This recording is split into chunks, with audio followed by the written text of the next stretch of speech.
किसान देश के लिए जरूरी है। किसान हैं तो देश है और यही वजह है कि सरकार का दिल किसानों के लिए धड़कता है। सरकार के हर प्रयास में, हर कोशिश में, हर योजना में किसान का नाम और उसका उत्थान सबसे पहले होता है।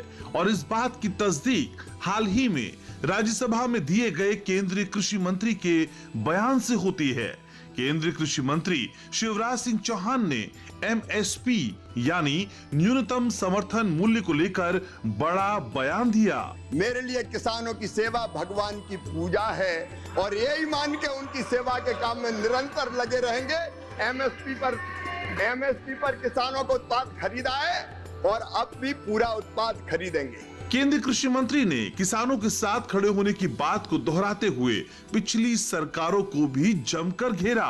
माननीय सभापति महोदय, श्रीमान कांतिलाल भूरिया तत्कालीन कृषि राज्य मंत्री, श्रीमान कांतिलाल भूरिया के अलावा शरद पवार जी तत्कालीन कृषि मंत्री, केवीएस थॉमस जी तत्काल मंत्री, राज्य मंत्री तारिक अनवर, इन सबने ये कहा कि 50% से अधिक लाभ नहीं दिया जा सकता क्योंकि बाजार विकृत हो जाएगा।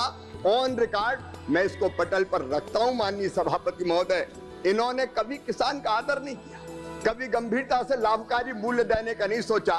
लेकिन मैं माननीय सभापति महोदय सदन को आश्वस्त करना चाहता हूं, 2019 में प्रधानमंत्री नरेंद्र मोदी जी ने फैसला किया कि लागत पर 50% मुनाफा देकर ही मिनिमम सपोर्ट प्राइस तय की जाएगी और वो लगातार तय की जा रही है। शिवराज सिंह ने यह भी दावा किया कि मोदी सरकार कोरे वादों वाली नहीं है, झूठे सपनों वाली नहीं है। मोदी सरकार किसानों को लाभकारी मूल्य दे रही है।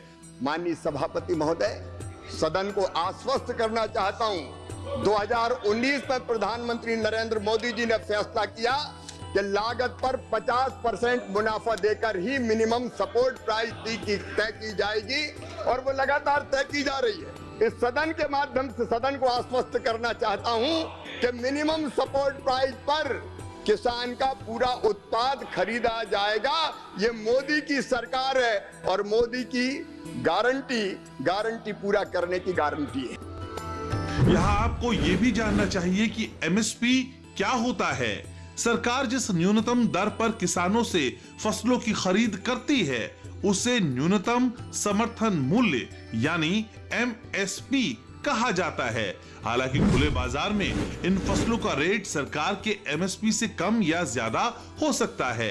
एमएसपी का संबंध फसलों की सरकारी खरीद से होता है। साफ शब्दों में समझें तो ये वो मूल्य होता है जिस पर सरकार किसानों से उनकी फसल की खरीद करती है।